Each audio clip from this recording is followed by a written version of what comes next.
สวัสดีครับพวกกระช่องเอเอีกแล้วนะครับวันนี้นะครับเอา6เทคนิคดีๆนะครับกับ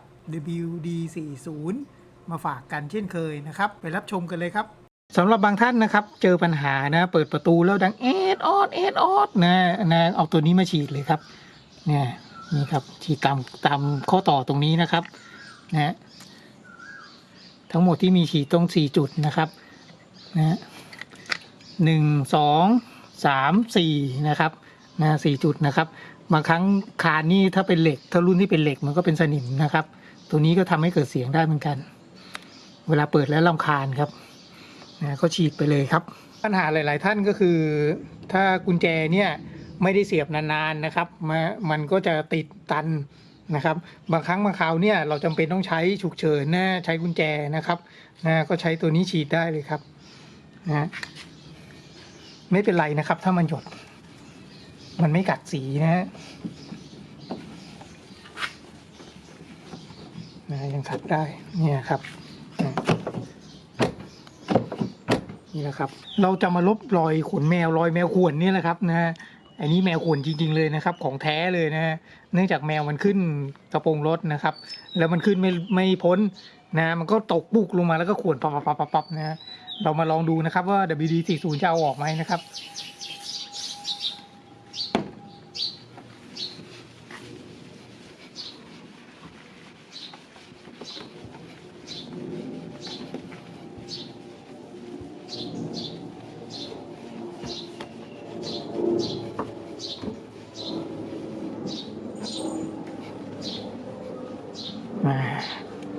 ค่อนข้างจะใช้ได้เลยครับ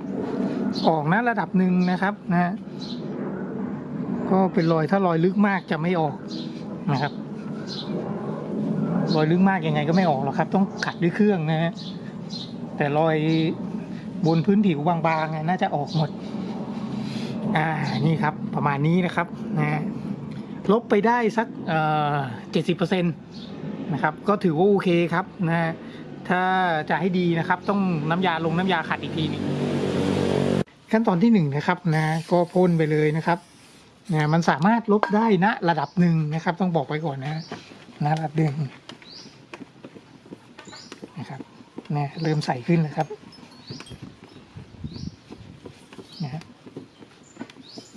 ถ้าเหลืองนิดๆพอลบได้ครับแต่ถ้ามันเหลืองเยอะเนี่ยแบบว่าฝังลากลึกลงไปแล้วเนี่ยยากครับต้องขัดแล้วก็ลงเคลียร์ใหม่อีกทีหนึ่งถึงจะหาย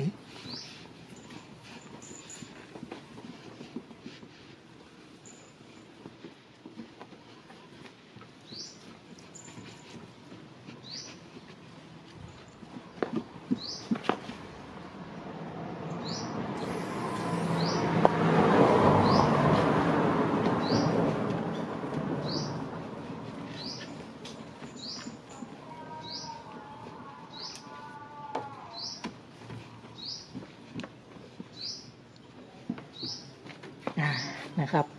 ก็ทำให้ตาใสขึ้นได้นิดหน่อยนะครับระดับหนึ่งเลยนะครับครับเล็กๆน้อยๆในการใช้ WD40 นะครับใช้ลอกสีสติกเกอร์เก่าเนี่ยนะครับออกโดยที่ใช้ตัวนี้พ่นลงไปนะครับย้ำนะครับสติกเกอร์นี้จะต้องไม่ติดแน่นไม่ติดแบบฝังเนื้อแบบอันนั้นนะครับแค่ติดนิดๆหน่อยๆนะครับเรามาลองใช้เจ้านี่ดูนะครับใช้ได้ดีนะครับโดยเฉพาะหัวสเปรย์แบบนี้นะครับฉีดไปเลยครับทิ้งไว้สักพักนะครับแล้วก็มาเอาผ้านะครับผ้าสะอาดมาถูนะครับแล้วก็ออกเลยถูตรงนี้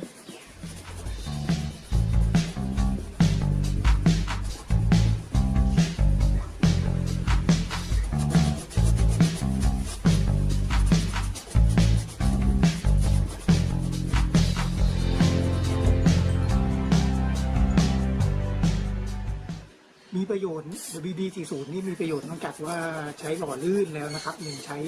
ทำความสะอาดพื้นผิวบางพื้นผิวได้ด้วยนะครับ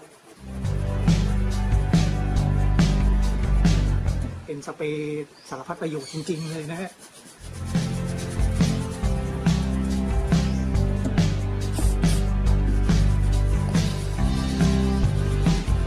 ค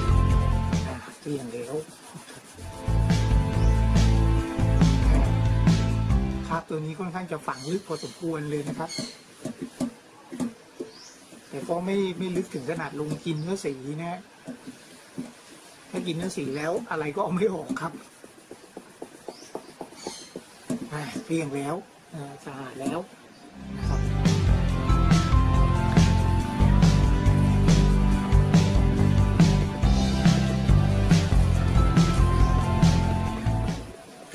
VD40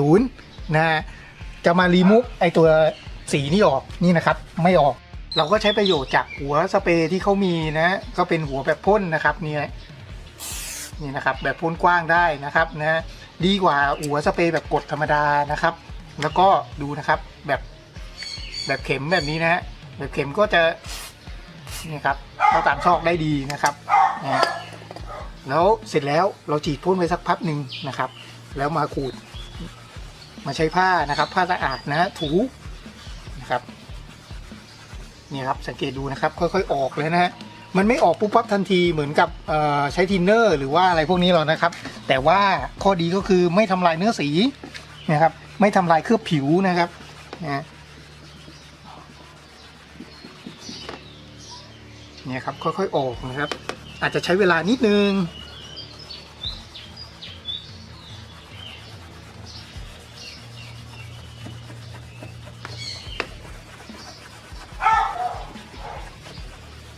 นะครับออกแล้วนะครับนะฮะ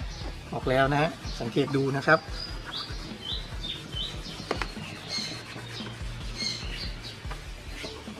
นะที่เหลือก็แค่เช็ดออกนะเดี๋ยวผมเอาแบบที่เห็นชัดๆเลยแล้วกันตรงนี้นะครับตรงนี้นะสังเกตดูว่าพ่นเป็นละอองมาเลยนะครับนะน่าจะทำงานไม่ละเอียดนะครับบังเอาอะไรบังแล้วพ่นหยาบๆเลยประมาณนั้นนะครับนะนี่นะครับฉีดไปสักแป๊บหนึ่ง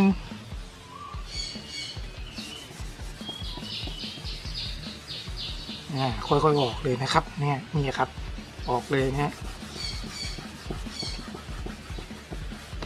เกลี้ยงเลยนะครับ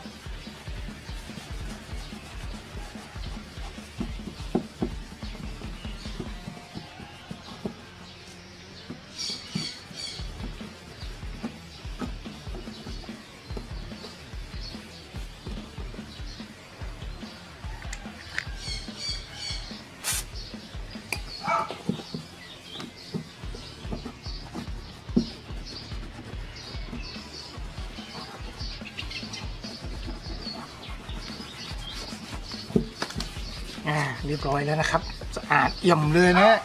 ไม่มีริ้วรอยคราบสีมะกรูนใจแล้วนะครับนะบางทีนะครับงานเขาเก็บมาก็อย่างที่ว่าแหละครับมาเขาอยากให้ดูดีนะครับอยากให้ดูสวยแต่ว่างานช่างบางช่างก็หยาบนะครับนะหยาบมากนะก็เราก็ต้องมาเก็บเสริมเองนะครับนะด้วยตัวช่วยสำคัญตัวนี้เอาเลยนะครับนะก็ทำความสะอาดไปเรียบร้อยแล้วนะครับนะย้ำนะครับถ้ามีปัญหาอย่างนี้นะครับแต่กรณีที่ว่าสีมันพ่นมานานแล้วอะไรเงี้ยนะครับพ่นมาเป็น 2-3 ปีแล้วอะไรเงี้ยอาจจะใช้เวลานานหน่อยนะครับถึงจะออกนะฮะแต่ก็ออกครับค่อยๆออกเรื่อยๆนะฮะถ้ายังไงสนใจตัวนี้นะครับลองดูนะครับนะลองไปหามาใช้ดูนะครับโดยเฉพาะหัวนี่มีประโยชน์มากเลยนะครับยิ่งงานนี้เนี่ยยิ่งมีประโยชน์เลยครับนะขอบคุณมากครับสำหรับการรับชมคลิปนี้นะครับถ้าไงฝากกด Subscribe ด้วยนะครับแล้วฝากผลิตภัณฑ์ตัวนี้ด้วยนะครับขอบคุณครับ